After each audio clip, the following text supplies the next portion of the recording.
Olá, leitores! Tudo bem com vocês? Eu espero que sim, porque hoje eu vim contar um pouco sobre tudo aquilo que eu li no mês de julho.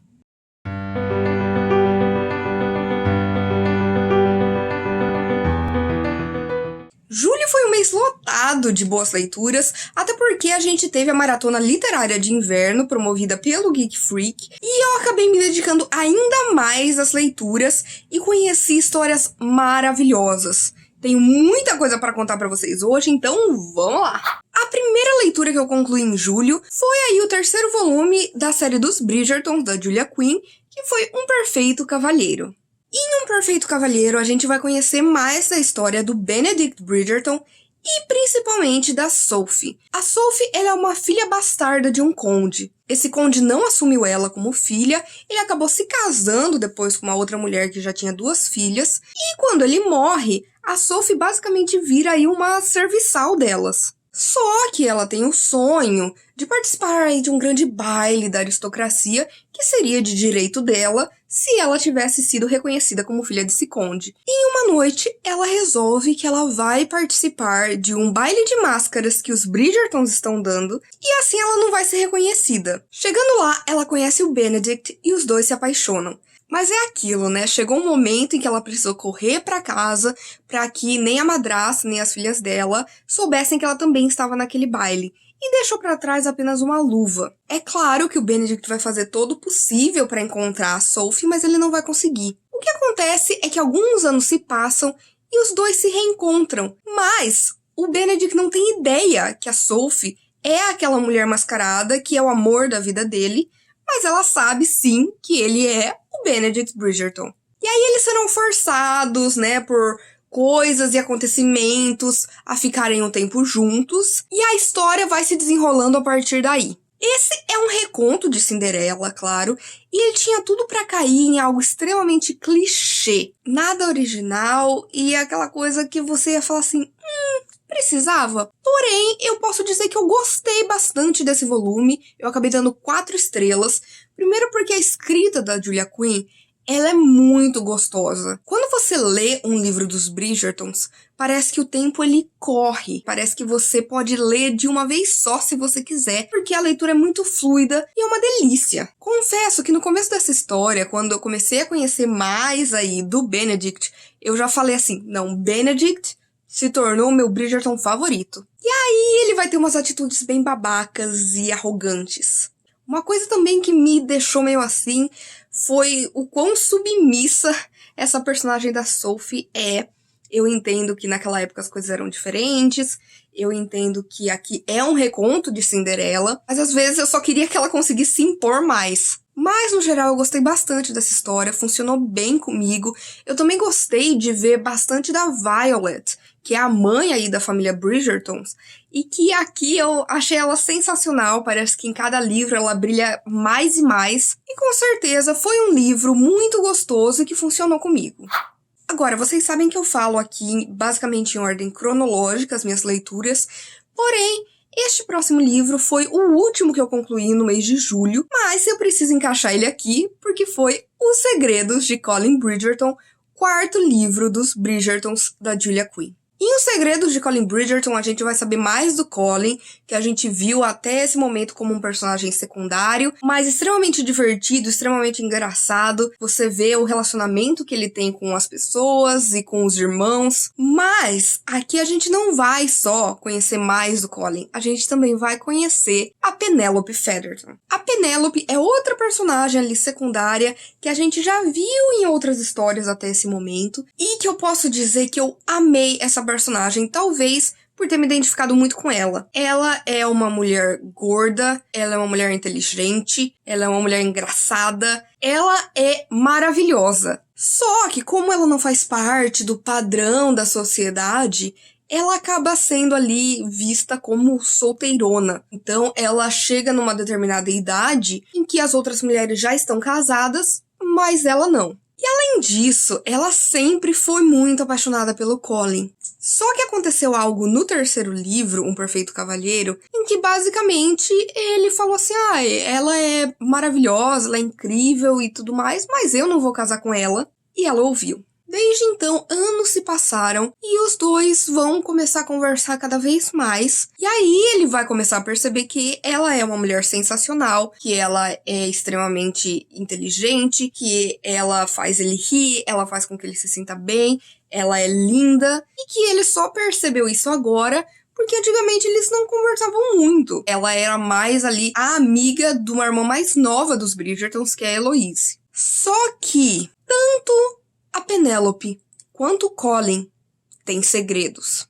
Por isso, o título do livro. Eu posso dizer que, pra mim, a Penélope se tornou a minha personagem favorita de todos os personagens que já apareceram até agora nos Bridgertons.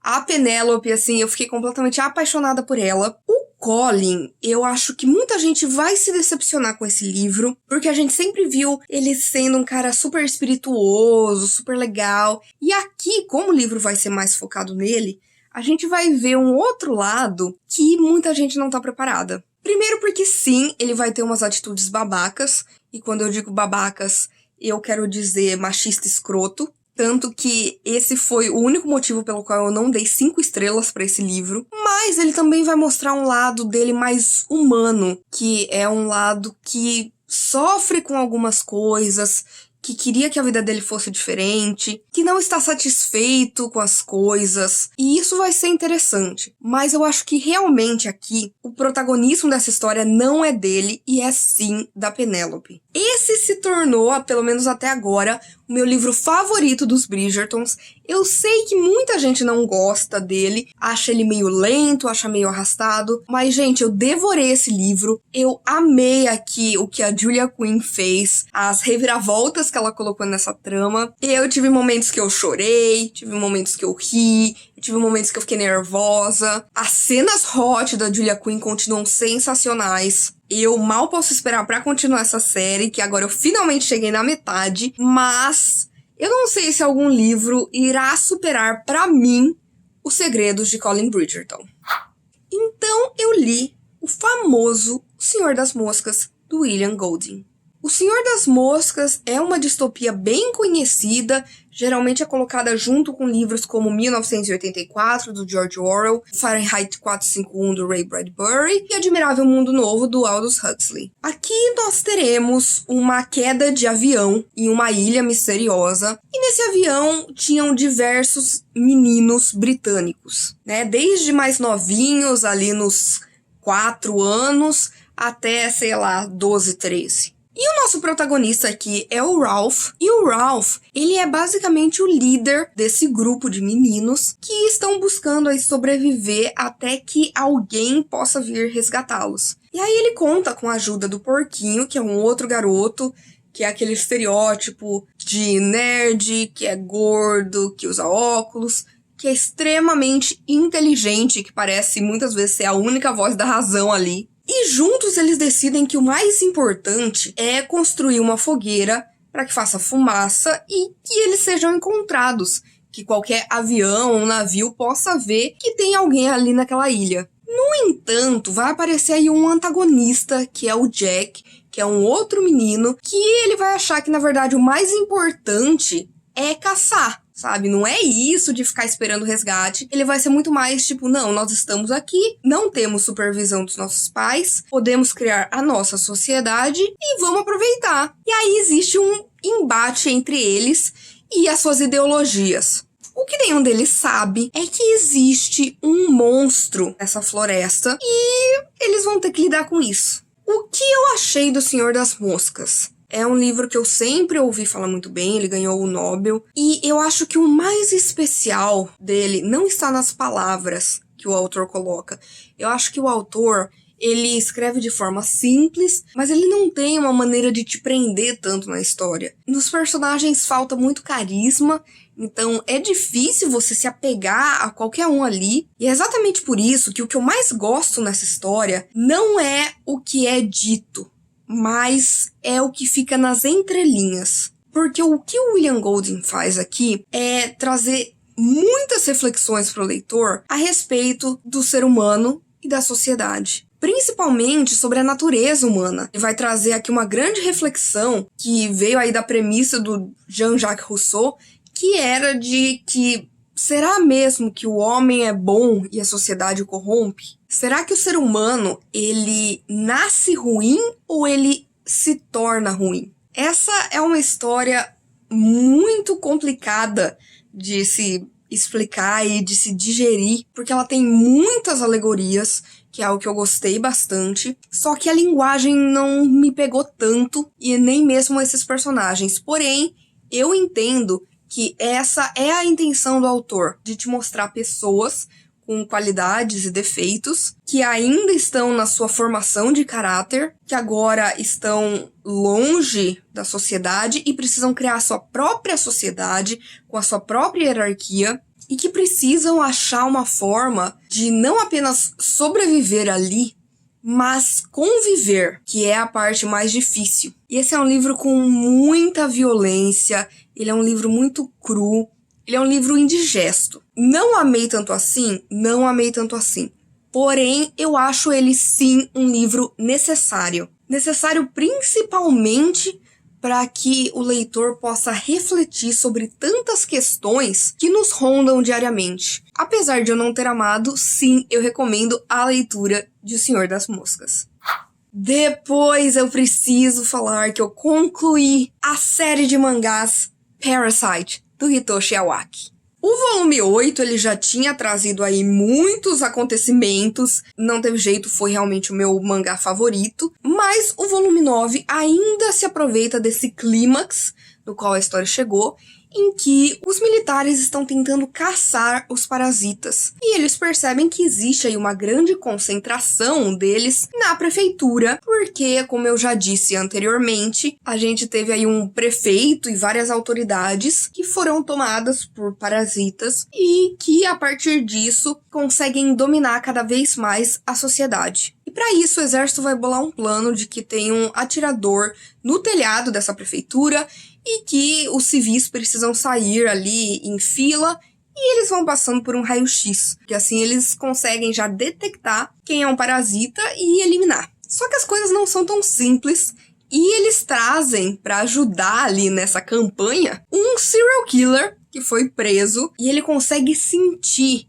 quem é parasita ou não, e lógico, o nosso protagonista, o Shinichi, junto aí com a sua mão, com o seu braço, que é o Midi, que é um parasita com o qual ele convive. No entanto, as coisas se complicam bastante quando eles descobrem que lá dentro dessa prefeitura tem uma pessoa, um ser humano, que tem 5 parasitas dentro dele. Ou seja, ele é extremamente ágil, inteligente, forte, violento, e é lógico que ele vai fazer o possível para garantir a sua sobrevivência e a de outros alienígenas que vieram para a Terra. Eu gostei muito desse volume, eu achei ele, ao mesmo tempo que ele foi violento e caótico, ele conseguiu também trazer pra gente algumas reflexões acerca dessa sociedade, se a gente pode dizer assim, desses extraterrestres, que apesar de comerem seres humanos, é aquela questão, a gente também não faz isso com os outros bichos? E aí veio o último volume dessa história, dessa jornada que eu acompanhei até agora do Shinichi. E nesse momento o Shinichi ele vai se ver aí encarando o seu futuro, pensando no que ele quer para sua vida, pensando no amor da vida dele, na sua família e no Midi. E apesar de ser a hora do Midi tomar um rumo diferente e a gente enxergar que, ao mesmo tempo que seres humanos foram impactados por esses parasitas também foram impactados pelos seres humanos, aquele serial killer está solto novamente e está atrás do Shinichi. Eu gostei muito desse último volume. Eu achei que ele amarrou bem a história, ele fechou de uma maneira completamente satisfatória. Não foi perfeito, mas eu acho que foi uma ótima maneira que o mangaka encontrou para fazer os leitores refletirem a respeito de toda essa trama. E não apenas isso, mas da gente pensar em tudo que a gente viveu com o Shinichi, com o Midi, e pensar nessa relação deles. Eu acho que foi um final excelente. E Parasite vai deixar saudades, porque foi um daqueles mangás que eu olhei me interessei por conta da capa, sem nem saber do que se tratava, sem pensar que ia ser uma ficção científica com ação, com esse horror cósmico. Não imaginava isso. E no final me surpreendi porque eu adorei poder ter trilhado esse caminho junto com o Shinichi. E com certeza vai ser aí um mangá que vai deixar saudades. Depois disso, é claro, eu li aí os 2 volumes do mês de Fruits Basket.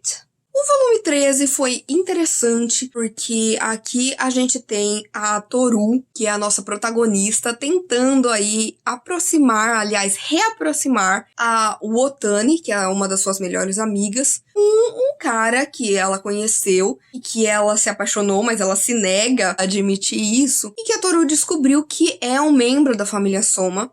Então ela vai tentar aí criar uma reaproximação entre eles. Só que enquanto ela está nessa excursão, né, pela grande casa aí da família do Soma, ela vai encontrar uma garotinha entre as árvores ali, observando alguém de dentro da casa. Essa garotinha se chama Momo. A Momo é, na verdade, a irmã do Momiji, que é um personagem que a gente já conhece, apesar de ele ser extremamente alto astral, de você se divertir com ele, ele tem uma história muito triste, porque ele faz parte dessa maldição do zodíaco chinês, de que ele se transforma numa cabra, e por conta disso, quando os pais dele, né, souberam que ele fazia parte dessa maldição do Soma, a mãe dele ficou tão mal que basicamente excluíram essa memória dela e pra ela o Momiji nem existe. No entanto, depois ela teve uma outra filha, que é a Momo. E a Momo não sabe disso. Ela sabe que ela e o Momiji são da família Soma, mas ela não sabe que eles são irmãos, lógico. E ela fica admirando ele de longe e fica ali imaginando como seria se aquele garotinho que gosta das coisas que ela gosta, que sempre faz ela sorrir quando eles se encontram, se ele fosse o irmão dela.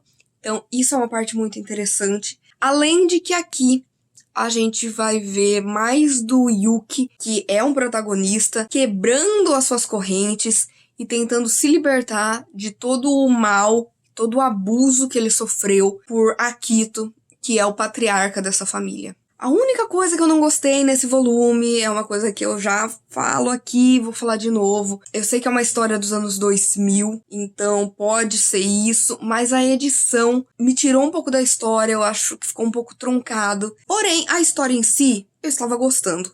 E aí veio o volume 14, que eu amei.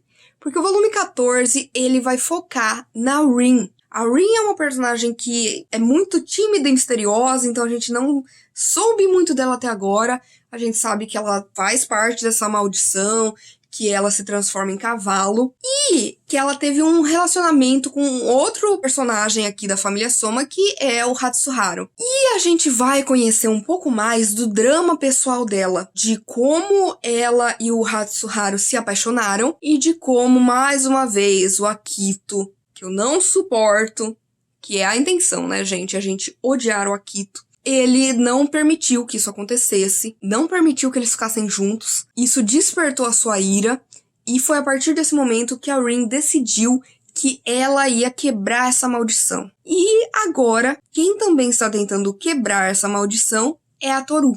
Então a gente vai ver aí um paralelo muito interessante entre as duas. E não só isso, mas o Yuki, que é um personagem que eu também gosto bastante, ele vai de repente se ver aí numa situação no Grêmio estudantil, que a gente tá conhecendo mais, que ele é o presidente, e a gente tá conhecendo os integrantes, tá se afeiçoando. Você vê que o Yuki, ele também começa ali a se identificar com alguns desses membros, e de repente ele vai ter um momento de epifania, e essa epifania eu tenho certeza que ela vai decidir muita coisa nos próximos volumes. Felizmente não posso contar, mas, gente, Fruits Basket é sempre uma delícia, eu sempre acabo me emocionando, eu sempre acabo me colocando naquela história, eu vejo esses protagonistas como amigos próximos meus. Então eu fico pensando como é que vai ser quando essa história terminar. Tô amando Fruits Basket, não tem mais o que falar. Eu também li o Lisístrata, A Greve do Sexo, do Aristófanes. Na época da faculdade, eu tinha que ler muitas peças gregas e eu gostava bastante, inclusive fiz grego por alguns anos na faculdade. E eu comecei a sentir falta desse tipo de história, de narrativa, que é uma coisa que eu gosto. E aí eu falei assim, tem uma história que há muitos anos eu queria ler e chegou a hora que foi o Lisístrata. O Lisístrata vai contar pra gente essa protagonista, a Lisístrata, que ela tem uma ideia genial. Como já tá tendo aí algum tempo a Guerra do Peloponeso, que é entre Atenas e Esparta, a Lisístrata resolve convocar todas as mulheres para darem um fim nessa guerra. E como elas farão isso? Elas vão fazer uma greve de sexo até que os seus companheiros assinem aí um tratado de paz. Com algum sacrifício, a Lisístrata consegue convencer essas mulheres, porque essas mulheres também gostam de sexo, a participarem aí do plano dela. E assim elas tomam a Acrópole para não permitir que os homens tenham recursos financeiros para continuar essa guerra. E a grande intenção é que realmente eles comecem a refletir a respeito de se é necessário ou não continuar uma guerra. Essa é uma comédia engraçadíssima, que me fez rir do começo ao fim. Tem passagens muito absurdas e ao mesmo tempo muito reais, se é que faz sentido. E é interessante como Aristófanes aqui, ele vai colocar as mulheres numa posição de que elas também gostam de sexo, né? Existe todo um tabu a respeito disso. Lógico que a gente não está aí contando com pessoas assexuais, a gente tá falando aqui de mulheres como seres sexuais que gostam do ato em si. E aqui elas começam também a ficar desesperadas, porque elas não aguentam mais essa greve. E ao mesmo tempo, Aristófanes ele vai trazer uma reflexão bem legal a respeito de como a mulher é deixada de lado, como os homens decidem tudo, mas o que eles decidem também vão ter consequências na vida delas. Então esses homens indo pra guerra, elas vão ficar sozinhas, elas vão perder aí seus maridos. Elas não podem decidir sobre questão econômica, sobre essa questão da guerra. Então, elas querem ter voz. E a Lisístrata, ela faz isso, ela dá voz às mulheres daquela época que queriam falar tanto sobre os seus desejos e vontades pessoais, quanto como elas querem e podem contribuir para a sociedade. Foi maravilhoso, foi uma lida assim rapidinha, de uma vez só, que nossa, me divertiu horrores, que me lembrou mais uma vez que eu realmente amo esse tipo de narrativa, né, que é o teatro grego, e com certeza eu amei conhecer mais desse ícone que é a Lisístrata.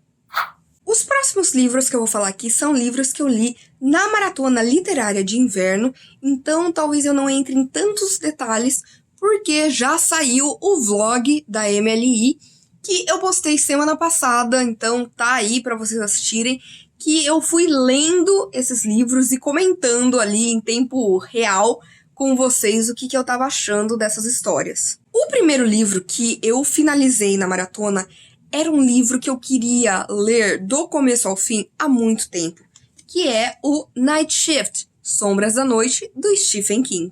O Sombras da Noite foi o meu primeiro contato com o Stephen King. A primeira vez que eu li qualquer coisa do King foram alguns contos dessa coletânea, exatamente porque o meu marido, ele ama Stephen King, e ele ama principalmente uma história que tem aqui, que é o Bicho-Papão.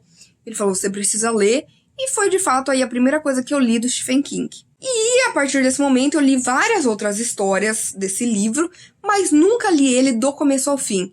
Então eu falei assim, não, agora é o momento, já passou da hora de ler Sombras da Noite. E eu não me decepcionei, gente. Eu sempre ouço falar que essa é a melhor coletânea de contos do King.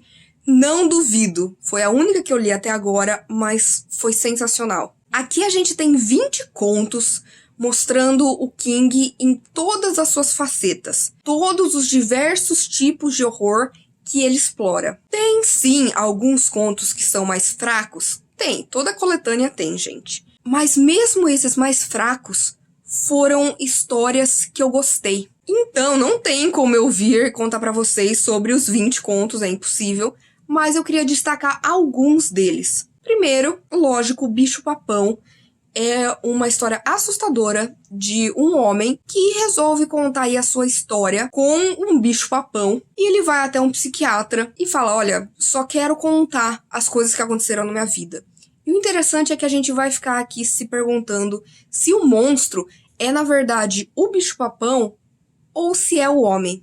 Depois, Ex-Fumantes, Companhia Limitada, maravilhoso. A gente tem um protagonista que ele fuma bastante, resolve que ele precisa parar de fumar, e um amigo dele, que também era fumante, indica pra ele esse serviço, essa agência, que é uma agência que faz as pessoas pararem de fumar em 1 ano. E aí, ele vai até lá, assina os contratos, topa participar, só que ele não faz ideia de quais métodos essa agência utiliza para fazer alguém parar de fumar. Outro conto espetacular que eu preciso mencionar aqui é O Último Degrau da Escada, que vai contar a história de 2 irmãos que, quando crianças, eles ficavam muito tempo sozinhos em casa, eles tinham meio que um celeiro ali do lado de fora, e a diversão deles era subir essa escada, que era muito, muito, muito alta, e pular dali de cima num monte de feno. Só que essa escada já está apodrecendo, está velha, e esse é um conto do King, que ele vai falar de um terror muito mais humano e uma coisa muito dolorosa. Ele foi um conto que mexeu muito comigo, que eu achei, assim, belíssimo e de cortar o coração. Depois, Primavera Vermelha, que vai contar aqui sobre um campus onde, de repente, várias mulheres estão sendo assassinadas. E a gente vai acompanhar através dos olhos de um estudante o que está acontecendo, tanto naquela cidadezinha, quanto dentro do campus, quanto com os alunos ali. Vai ser uma perspectiva muito interessante. Tem umas reviravoltas essa história maravilhosas. E eu preciso falar, lógico, gente, do meu conto favorito da vida, que está neste livro, que é O Homem que Adorava Flores. O Homem que Adorava Flores vai aqui nos contar a história de um protagonista que, num belo dia de primavera, em que tá tudo lindo, as crianças estão brincando na rua, as velhinhas estão saindo no portão pra fofocar, ele para numa floricultura e vai comprar algumas flores porque ele está indo aí encontrar o amor da sua vida. Não posso falar mais nada por questão de spoilers. Gente, esse conto, a construção narrativa do King, o que ele faz aqui é genial, é maravilhoso. Esse é o meu conto favorito de todos. Além disso, Sombras da Noite também vai ter aí muitas obras que fazem referências ao próprio universo do King. Como, por exemplo, a gente vai ter aí o Ondas Noturnas, que vai falar bastante sobre uma doença que a gente vai ver em A Dança da Morte. Em Massa Cinzenta, a gente vai ter aí um momento em que vai mencionar os esgotos de Derry e, lógico, It a Coisa. E, claro, tanto o primeiro conto dessa coletânea, o Jerusalem Slot, quanto A Saideira, os dois falam sobre o livro Salem do Stephen King. Tirando isso, gente, surtei várias vezes porque tem muitas referências a Lovecraft aqui. Então, assim, eu amei, se tornou um dos meus livros favoritos do King. E eu acho que é uma ótima maneira para quem não conhece King começar a conhecer. Vai ter aí pelo menos um conto em todos esses que você vai acabar amando. Então, leiam Sombras da Noite. Eu também li nessa maratona o Harleen, do Stefan Sejic. Aqui a gente vai ter uma história de origem dessa personagem, a Harley Quinn, né, a Arlequina, que era aí uma doutora, uma psiquiatra, que tem um trabalho a respeito de empatia. Ela tá pesquisando como as pessoas em Gotham começam a perder a empatia antes de se tornarem serial killers, criminosos, etc. E aí ela vai conseguir aí um financiamento da indústria Wayne, né, do Batman, pra conseguir coletar dados a esse respeito, porque ela tá tentando ajudar a cidade e o mundo. Ela vai passar por uma experiência traumática com o Coringa, que numa bela noite em Gotham, Coringa e seus capangas começam a tomar a cidade e ela tá por ali, ele aponta uma arma pra ela, mas ele não atira. E a partir desse momento ela acha que aquilo mostra que ele tem um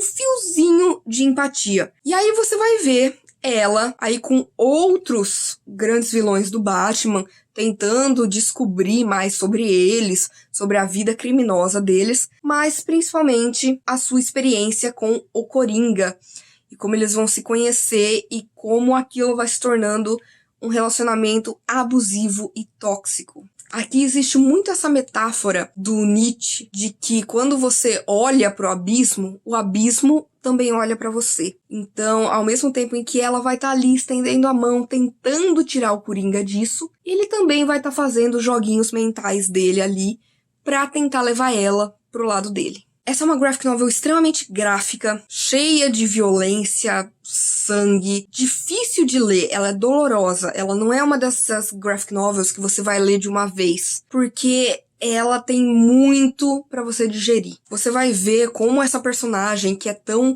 cativante, encantadora, ela é uma pessoa normal, que teve seus erros, seus acertos, que tá querendo de alguma forma melhorar o mundo, e a gente também ao mesmo tempo vai ter muitas questões e reflexões acerca do ser humano e da sociedade, e de como às vezes se chega em um limite, e nesse limite vira uma chavinha, e essa chavinha pode fazer muito estrago. É triste acompanhar a história dela, porém eu acho essa história extremamente necessária, porque existe muito uma glamorização dessa coisa da Arlequina e do Coringa. As pessoas romantizam essa coisa de que são dois loucos apaixonados, e não é exatamente isso. A gente tem sempre uma personagem que ela faria qualquer coisa por ele, e ele não tá nem aí pra ela. Então é um relacionamento mega abusivo, primeiramente mental, depois fisicamente. É muito importante que se mostre esse relacionamento da maneira como ele é. Né, que é isso, uma mulher incrível, maravilhosa, sorrindo bem,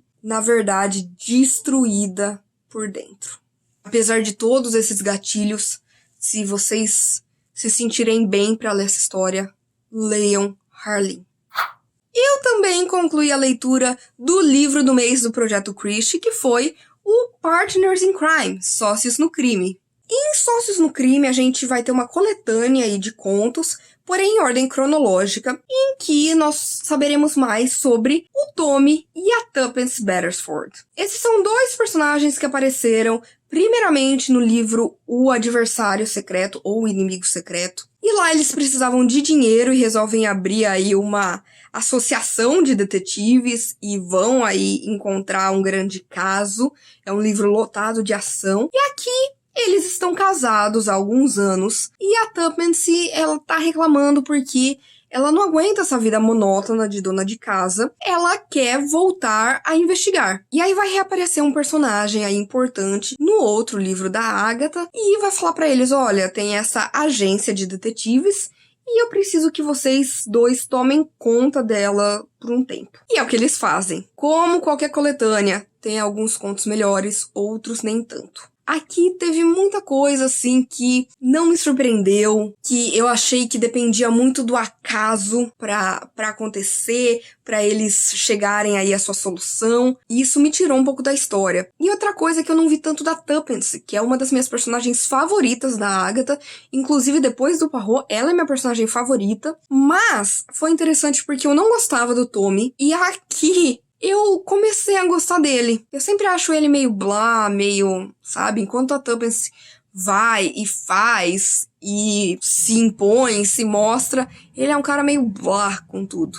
Mas aqui ele se coloca numas coisas tão absurdas, ele faz umas coisas tão absurdas que você vai se pegar gargalhando dessas loucuras que ele vai fazer. E apesar de nem todas as histórias terem fluído muito pra mim e funcionado comigo, uma das coisas que eu mais gostei aqui foi que em todo conto que eles estão investigando um caso, eles resolvem se inspirar em um personagem literário, um grande detetive literário. E eles vão fazer isso sistematicamente, cada vez com um detetive diferente. E no último conto, eles vão se inspirar em ninguém mais, ninguém menos que o próprio detetive belga Hercule Poirot.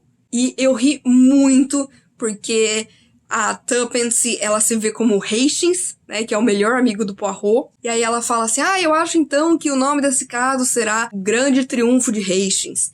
E ao mesmo tempo o Tommy fala assim, não, porque uma vez um amigo idiota, sempre um amigo idiota. E isso você vê que é a Agatha colocando as suas próprias opiniões ali. Ela falando da sua própria obra, porque ela não suportava o Hastings. Depois de um tempo ela ficou muito cansada do próprio Poirot, só escrevia mesmo porque as pessoas gostavam dele. E no geral, assim, foi um bom entretenimento.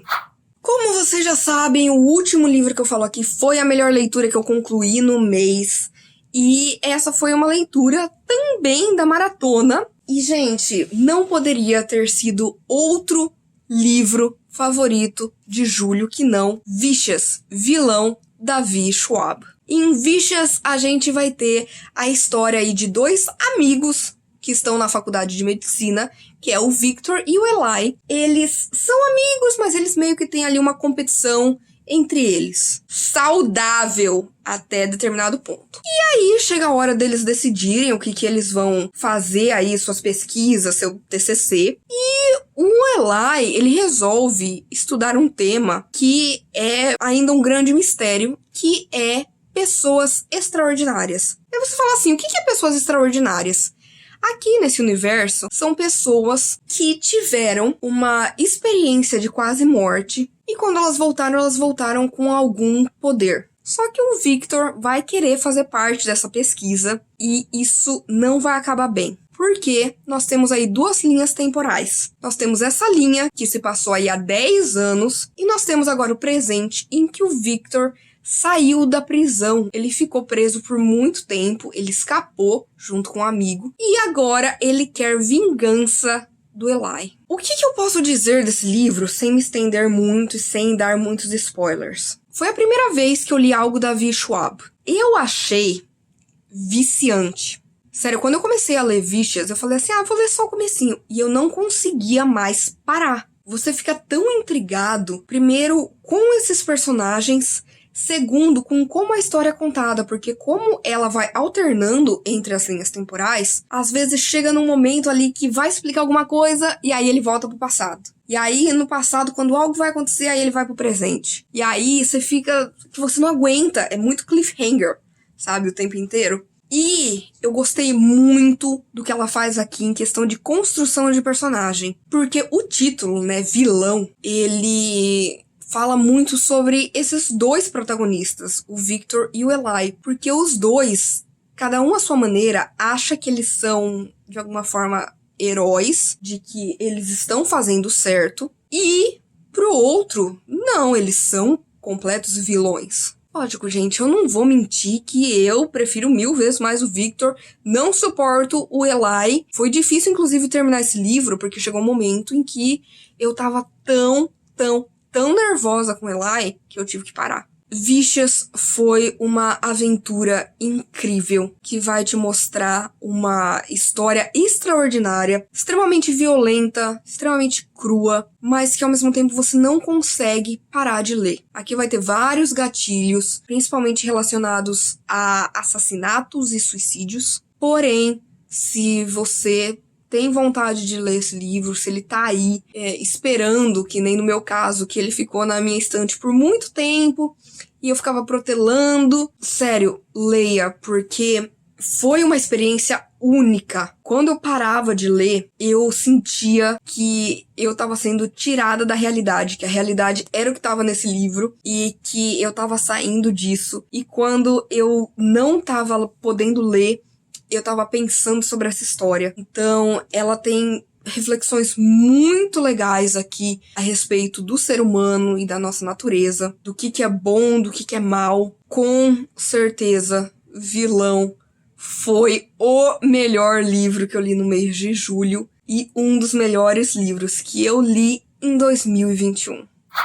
E é isso, gente! Eu espero que vocês tenham gostado desse vídeo pra gente continuar conversando a respeito de literatura. Não se esqueça de me seguir nas minhas outras redes sociais. Curta este vídeo, porque isso ajuda com que o vídeo vá para mais pessoas. Compartilhe com seus amigos, comente aqui embaixo qual foi o melhor livro que você leu em julho. Não deixe de se inscrever no canal Livre em Livros e aproveita para ativar as notificações, porque você já sabe que toda sexta-feira tem vídeo novo por aqui.